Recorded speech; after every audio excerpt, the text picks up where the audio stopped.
네, 지금부터는 전국의 주요 현안들 정리해 보겠습니다. 오늘은 김만흠 전 국회 입법조사처장, 조청래 전 여의도연구원 부원장 두 분과 함께하겠습니다. 안녕하십니까?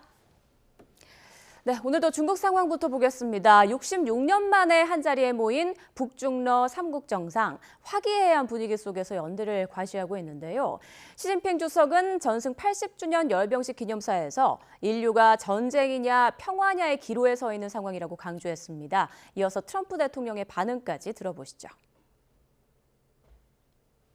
今天人类又面临和平还是战争，对话还是对抗，共赢还是零和的抉择。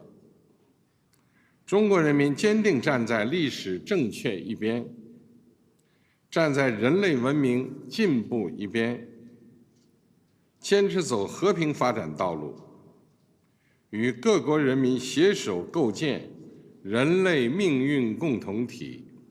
I was very surprised. I watched the speech last night. President Xi's a friend of mine, but I thought that the United States should have been mentioned last night during that speech because we helped China very, very much.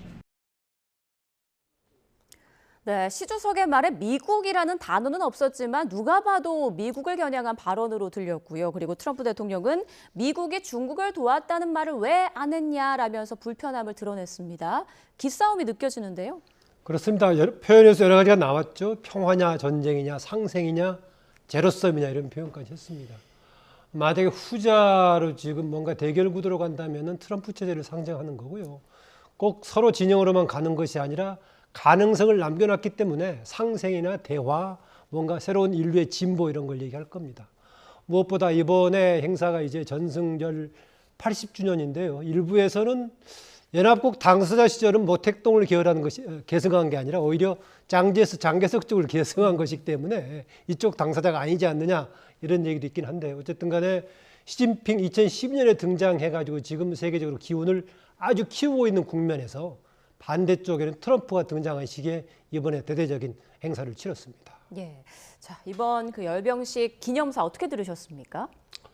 원래 이제 중국이나 사회주의 국가들은 공식 결정이나 문서나 공식 연설에서 구체적으로 얘기를 안 합니다. 상당히 애매모호하게 포용적으로 추측 가능한 선에서 얘기를 하는데요. 예. 제가 볼 때는 어제 시진핑 주석의 그 연설은 중국 중심의 새로운 국제 질서 재편에 나서겠다라는 의지를 드러낸 걸로 보여지고요. 그동안에 경제적으로는 미국 중심의 글로벌 공급망 재편 문제, 안보 차원에서는 대중경제 국제협력체제 구축 이게 미국 중심으로 있어 왔는데 다소 수세적으로 수동적으로 대응을 하다가 이번 전성절을 계기로 해서 제가 볼 때는 중국 중심의 대항전선을 만들겠다는 의지를 나타낸 걸로 보이고 있고요. 그다음에 전통적으로 북중러 삼각동맹체제 부분을 다시 끄집어낸 거거든요. 예. 이게 사실 수십 년 동안 사라졌던 모습인데 그리고 그 세 나라는 다 핵 보유를 한다라는 자체 평가든 국제 평가든 그런 공통점을 갖고 있는 국가들인데 이 분들이 나란히 천안문 그 누각 위에 올랐잖아요. 예. 그 상징적인 사진 한 가지로 해서 중국 주도의 새로운 질서에 대한 의지를 드러낸 거다 저는 이렇게 보고 있습니다. 네, 이번 정승절 기념식으로 북중러, 한미일대 구도가 더 명확해졌다 이런 분석이 나오고 있는 가운데 우리나라는 어떻게 대응해야 할지도 고민이 되는 지점입니다. 자, 그런데 어제 시 주석과 푸틴 대통령이 그 마이크가 켜진 줄 모르고 대화하는 게 공개가 됐어요. 장기 이식으로 150세까지 장수하는 시대가 올 거다 이런 내용이었다고 하더라고요. 서로 맞장구 치면서 얘기를 한 거죠. 예. 150세 세대까지 사는 시대가 된다. 관영 TV에서 한 거니까 책 간들 정도니까 그냥 의미가 있는 걸로 간주를 해도 괜찮겠죠. 150세면 생물학적으로 장기적으로 산다는 얘기인데 그냥 사람들이 보기에는 그냥 생물학적인 얘기뿐만이 아니라 두 사람의 권력의 불멸의 권력까지도 같이 얘기한 거 아니냐라고 생각할 수 있을 겁니다. 예. 아다시피 더구나 지금 시진핑은 세 번째 지금 연임을 하고 있는데다가 지금 제한을 없애버린 거 아니겠습니까? 그래서 시황제로 불릴 정도고 푸틴도 지금 36년까지 집권이 가능한 상황에서 현대판 짜르라고 불리고 있고요. 또 제3의 인물인 김정은 역시 지금 세습 체제니까 그냥 단순한 생물학적 연명뿐만 아니라 장기적인 불멸의 권력을 얘기하는 그런 느낌도 들고요. 이번에 26개국이 모였습니다마는 대부분의 세계 권위주의 리더십, 심하게 표현하면 독재자들이 다 모인 거죠. 알만한 사람 중에서는 터키 에르도안, 헝가리의 오르반 정도만 빼고 다 모인 거 아닌가. 두 사람 정도는 아마 EU 등등에 관련되어 있기 때문에 선택이 좀 애매한 점이 있었고, 또 비슷하게 인도의 모디 정도만 빠진, 모디는 뭐 여러 가지 고민했겠습니다만은 나머지 세 개의 이른바 스트롱맨들이 다 모인 그런 행사였다. 거기다 또 상대방 쪽에는 트럼프가 있지 않습니까? 예. 그래서 요즘 세계 질서가 60, 70년대가 제3세계에서 군부 권위주의 정권이 등장했는데 요즘은 선진국, 후진국을 가리지 않고 새로운 권위주의가 등장하는 지금 21세기 신권위주의 시대가 아닌가 그런 느낌이 들었습니다. 예. 자, 북중러 정상 간의 굉장히 좀 친밀한 그런 화기애애한 모습들도 많이 좀 연출이 됐는데요. 어제 북러 정상회담도 열렸죠. 김정은 위원장과 푸틴 대통령의 정상회담, 그 속에서 김정은 위원장은 형제를 강조했습니다. 내용 들어보시죠. По вашей инициативе, как хорошо известно, ваши спецподразделения приняли участие в освобождении Курской области. Хочу отметить, что ваши воины сражались мужественно и героически. Хочу вас от имени российского народа поблагодарить за это участие в совместной борьбе с современным неонацизмом. 러시아 인민을 위해서 할 수 있는 것이 있다면 또 해야 되는 것이 있다면 그 형제적인 그런 의무로 우리가 감당해야 될 의무로. 네, 북한군 러시아 파병에 대해서 김 위원장이 형제적인 의무다라고 말을 했어요. 제가 볼 땐 두 가지 의미가 있는데요. 예. 하나는 이겁니다. 뭐 러시아 입장에서는 북한군의 추가 파병 및 지원을 받아야 되는 입장이니까 거기에 대한 명분을 줘야 되는 측면이 있을 거고, 김정은 위원장 같은 경우에는 지금 어쨌든 파병 군인들이 희생이 속출하고 있잖아요. 예. 그러다 보니까 국내용으로 그 명분을 만들어야 될 필요가 있으니까 두 지도자 다 국내 정치용으로 한 발언일 수도 있다 이렇게 봅니다. 보고 또 한 가지는 북한의 지금 그 중국과 러시아에 대한 대응 전략이 안보는 러시아와 경제는 중국과 간다 뭐 이런 거 아니겠습니까? 안러경중인데 이 부분을 양자회담을 통해서 노골적으로 드러냈기 때문에요. 제 느낌인데 중국 쪽이 약간 불편할 수 있다고 봐요. 예.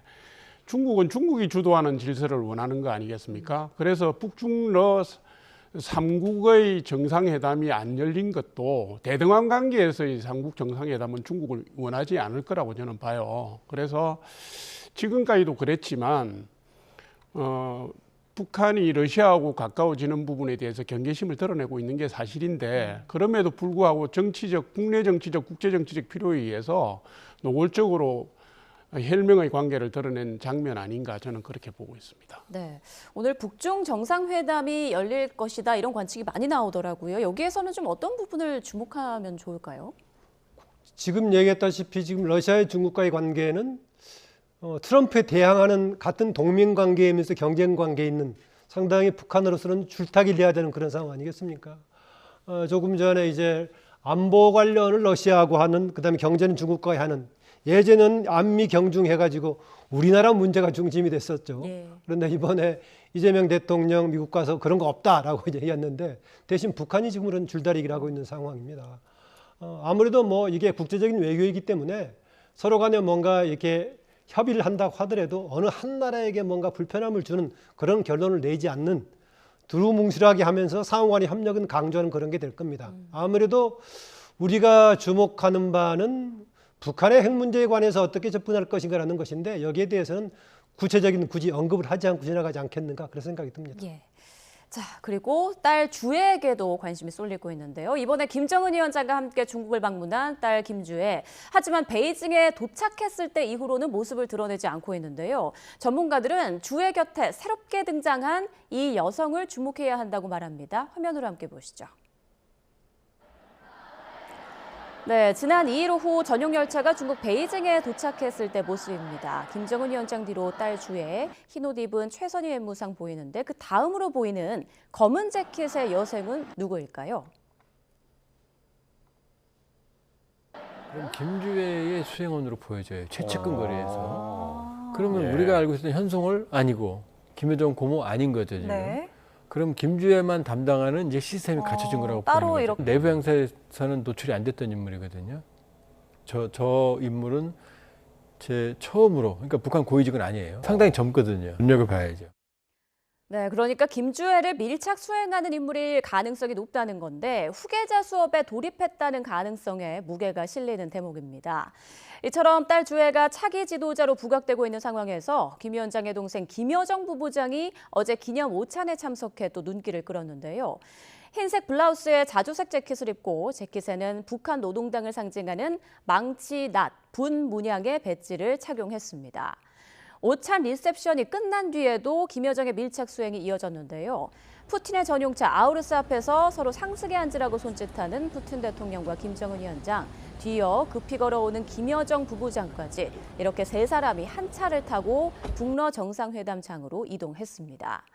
북한 매체는 차 뒷좌석에 나란히 앉아있는 두 정상의 모습도 사진으로 공개했는데요. 밝게 웃고 있는 김 위원장과 미소를 띤 푸틴 대통령, 김여정 부부장은 그 앞좌석에 탄 것으로 보입니다.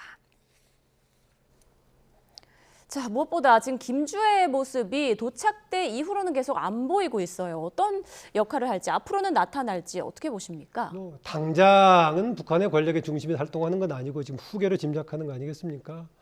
좀 특이한 게 과거에 왕조 시대 빼놓고 이렇게 후계를 얘기하는 나라가 어디 있어요? 더구나 12살, 13살인데. 예. 우리나라 뭐 조선시대 왕조 시대에도 남자들은 주로 왕세자 이렇게 된 적이 있었죠. 물론 이제 남자 후계자가 없으면은 과거에 신라 시대에 무슨 뭐 선덕여왕이라든가 영국의 엘리자베스처럼 이렇게 여자가 승계하기도 하는데요. 저는 이제 김주애 관련 문제는요, 그냥 흥미거리 정도에 불과하다라고 봅니다. 왜 그러냐면은요, 김주애가 실제로 통치권을 행사할 정도의 연령이 20대가 될 때까지 과연 북한의 체제가 현 상태로 계속 갈 것인가라는 생각이 듭니다. 그 이전에 상황 변화가 생긴다면 김주애가 리더십을 발휘할 기회가 없이 새로운 체제가 되는 것이고, 더 장기적으로 지금 김정은 체제가 굳어진다면 그때까지도 세계의 환경이 비슷하게 될 것인가 하면서 김주애의 지금 후계자 얘기는 저는 하나의 지금 상황에 대한 얘기거리 정도고, 장기적으로 봤을 때는 북한 체제가 어떻게 변동할 것인가, 이게 더 큰 비중을 두고 봐야 된다. 저는 그렇게 봅니다. 네, 실제 김주애가 후계자의 자리에 앉을 것인지 그 사이에 여러 변수들이 있는 만큼 좀 지켜봐야 한다, 이런 말씀이신데, 자, 김여정 부부장 같은 경우에는 도착 때는 안 보였다가 어제 밀착 수행하는 모습이 포착이 됐어요.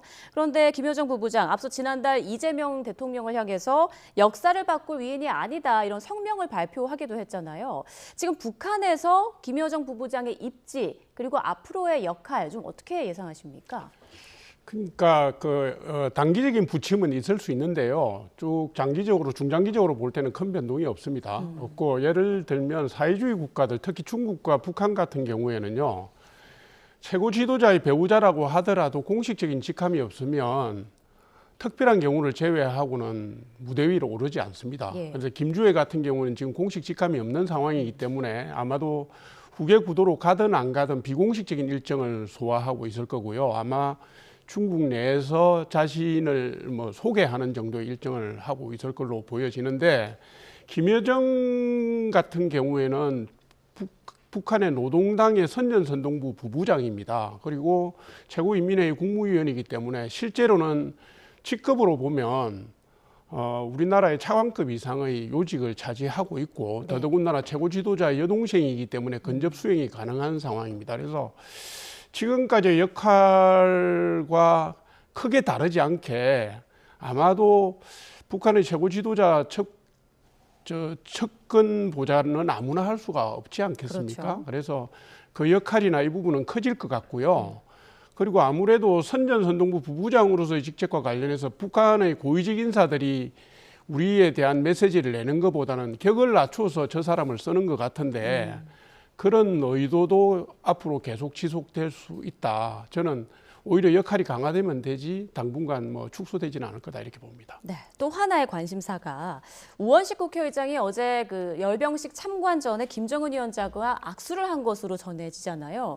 그리고 지금 뭐 악수를 했다고 한 데 이어서 우 의장이 7년 만에 봅니다라고 말을 하니까 김 위원장이 네라고 짧게 답을 했다는 거예요. 이거 놓고 또 여러 해석이 나오더라고요. 형식상에 서로 수인사 정도 한 거 상황이다. 그렇게 해석하면 맞겠습니다. 한 두세 가지를 함의하는데요. 하나는 현재 상황에서 남북 관계가 그 정도 수준이다라고 좀 보면 될 것 같습니다. 일부에서 상당히 주목해서 이것을 보도하기도 하는데 그만큼 역설적으로 그렇게 뭔가 밀접한 관련이 없는 상황이다라고 봅니다. 우선 김정은으로서도 지난번에 이재명 대통령이 우리가 페이스메이커 역할을 하겠다. 트럼프 피스메이커 했지만은요. 김정은이 우리의 페이스 조정에 따를 것 같습니까? 아니면 트럼프가 따를 것 같습니까? 마지막에 최종 상대는 미국일 수밖에 없는 상황이니까 실제로 그런 입장을 반영한다. 이후에 아마 우리의 대북 전략에서 그런 걸 감안하고 나올 수밖에 없을 겁니다. 겉으로는 페이스메이커 얘기를 하더라도 그런 상황이고요. 또 하나는 이번에 지금 중국, 러시아, 북한 세 개 나라가 지금 막내에 앉아가지고 세계의 주목을 받고 있는 상황인데 남한과의 관계, 우리는 한국과의 관계가 뭐 특별하게 주목받을 일이 없어서 아마 에너지를 집중시킨다는 차원에서도 남북관계에 관한 의제를 만들지 않으려고 했을 거다. 이 점도 염두에 둡니다. 네, 오 의장이 김정은 위원장과 마주칠 것에 대비해서 이재명 대통령의 메시지도 가져간 것으로 지금 알려져 있는데 뭐 전달됐는지는 아직 확인되지 않고 있습니다. 그런데 이번에 북중러의 결집으로 이재명 대통령의 이른바 페이스메이커 역할이 좀 어려울 수 있다. 이런 관측도 나오더라고요. 글쎄요, 뭐 심하게 얘기하면 거의 짝사랑 수준인 것 같은데요. 북한은 이제 뭐 적대적 정상국가로 우리나라를 대하기 시작했고요. 호칭도 대한민국이라고 쓰기도 했고, 우리 고위직 인사들의 직책에 대해서도 호칭을 그대로 쓰고 있고요.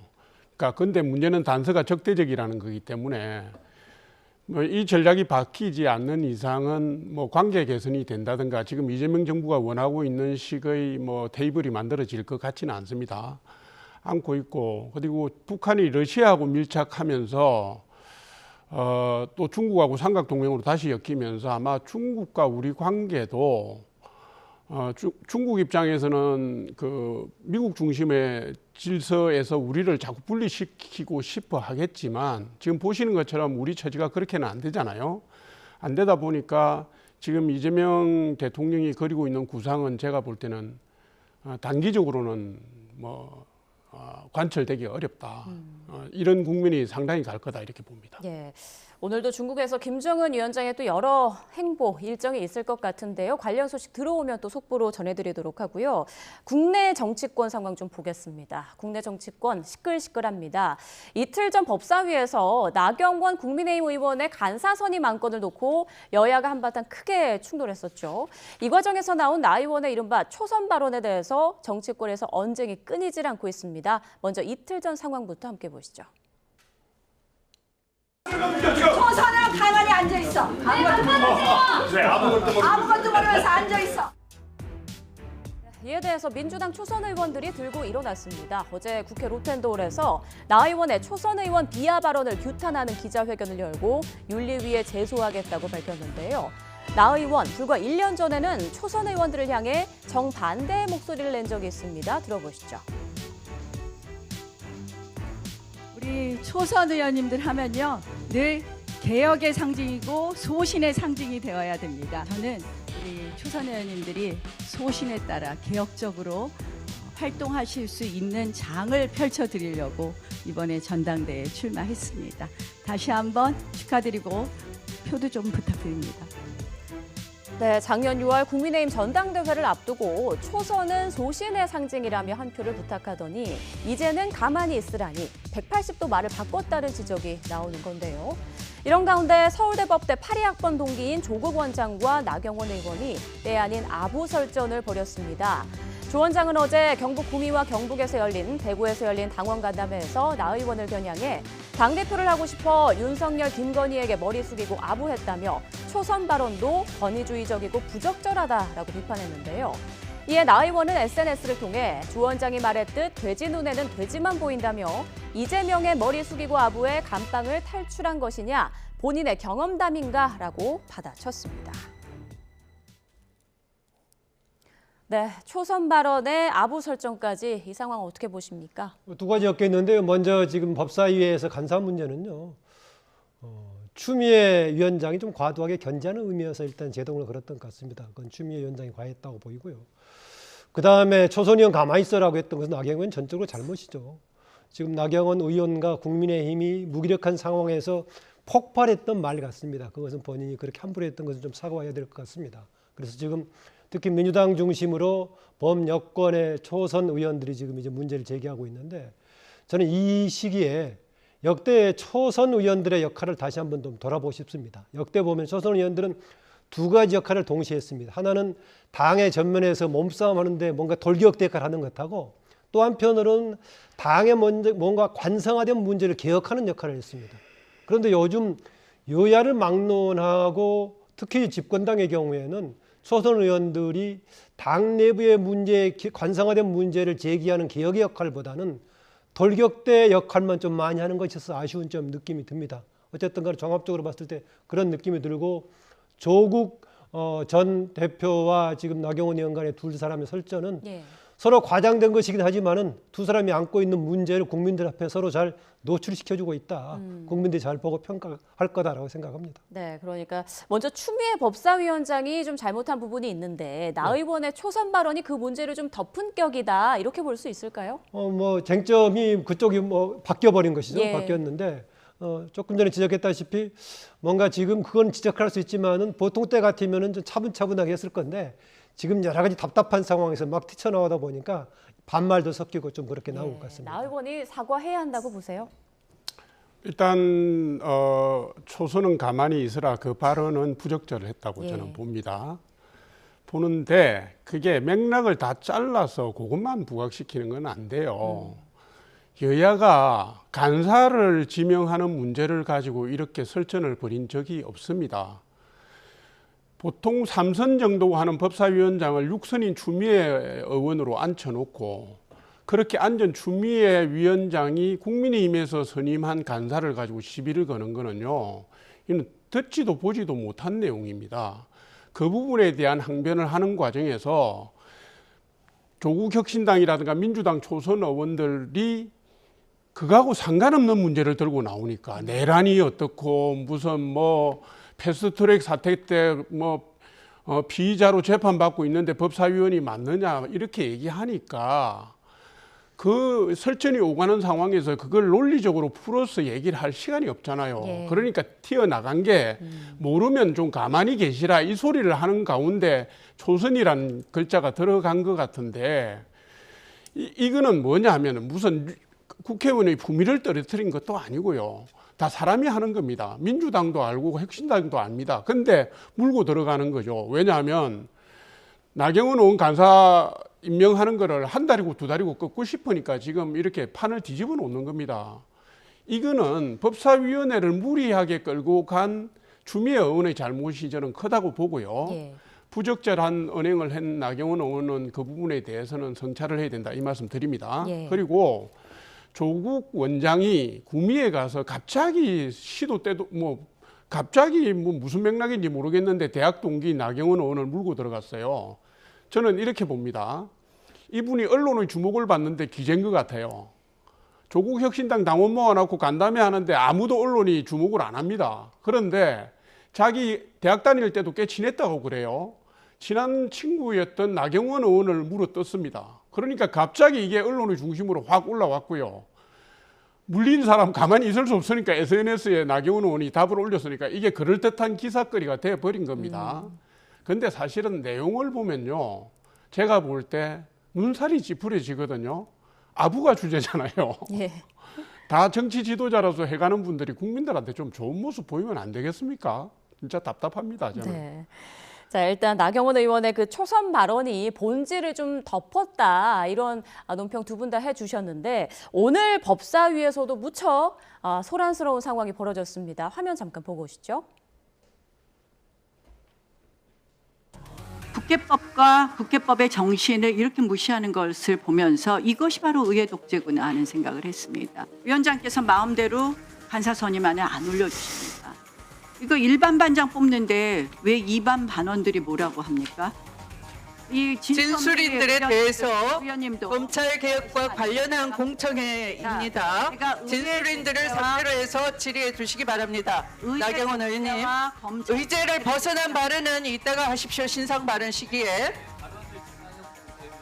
오선식이나 되시면서 신상 발언과 공청회 관련한 주제를 벗어났다는 걸 구분도 못 하십니까? 오선식이 나가 뭡니까? 오선식이 나가. 오선식이 나가 뭡니까? 오선식이 나가. 네, 오늘의 또 키워드는 오선식이나가 될 것 같은데 두 의원 합이 11선이더라고요. 이 상황 좀 어떻게 보세요? 예, 추미애 위원장은 6선으로 한국 헌정사에서 여성 순 최다선입니다. 5선은 몇 사람 있는데요. 6선 최다선인데 보통 다선의 경우에는 뭔가 전투적으로 싸우는 역할보다는 포용하면서 사람들을 깨닫는 그런 분위기 하는데 아쉽게도 추미애 지금 위원장 그런 쪽보다는 본인이 뭐 전투력을 발휘하는 그런 쪽으로 가 있습니다.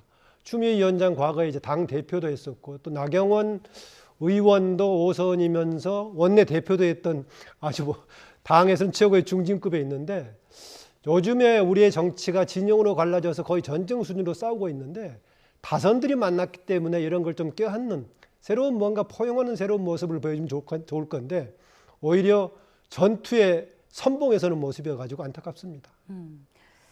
자, 오늘 법률권은 나경원 의원에 대해서 품위유지를 의무를 위반했다는 이유로 징계안을 또 제출한다고 하고 그리고 나경원 의원은 윤리위에 제소돼야 할 사람은 추미애 법사위원장이다 이렇게 또 공방을 벌이고 있는데요. 자, 국민 보기에는 참 불편할 수밖에 없는 그런 상황인 것 같습니다. 자, 다음 이슈로 좀 넘어가 보겠습니다. 계엄 해제 표결 방해 의혹과 관련한 내란 특검의 국민의힘 압수수색 시도가 사흘째 이어지고 있습니다. 어제 한때 국회 사무처 직원이 그 의총 현장을 촬영하면서 소란이 일었는데요. 그 상황도 함께 보고 오겠습니다. 법치주의 파괴하는 보복특검 규탄한다. 민주당의 꼭두각시 야합특검 해체하라. 신문정리나 봐. 신문정. 뭐 하는 사람이야? 왜 남의 당에 의총에 와가지고 허락도 없이 당신 누구야? 누가 시킨 거야? 의원님 지었습니다, 대표님. 원내 대표실 앞에 복도에서 의원총회를 하고 있는데 무슨 권한으로 국회 사무처 직원이 와서 이 동영상을 촬영하고 사진을 찍고 이거 사찰 아닙니까? 소속이 어딥니까? 이름하고 관등성명 대보세요. 국회 사무처 의회방어. 누가 여기 가서 사진 찍으라고 했습니까? 네, 단순 보고용이었습니다. 죄송합니다.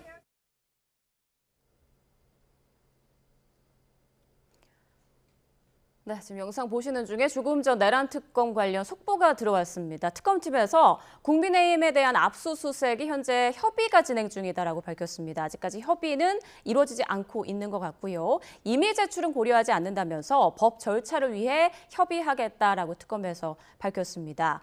그리고 국민의힘 압수수색은 형소법에 따라 이루어진다라면서 영장 제시나 촬영, 참여권 통지 등 절차를 따르고 있다라고 밝혔습니다. 그리고 한동훈 전 국민의힘 대표 의견이 필요해서 진상 규명이 필요하기 때문에 앞으로 또 참고인 조사가 있을 것 같다라는 특검팀의 브리핑도 있었는데요. 이 내용은 또 추가 소식 들어오면 전해드리도록 하겠습니다.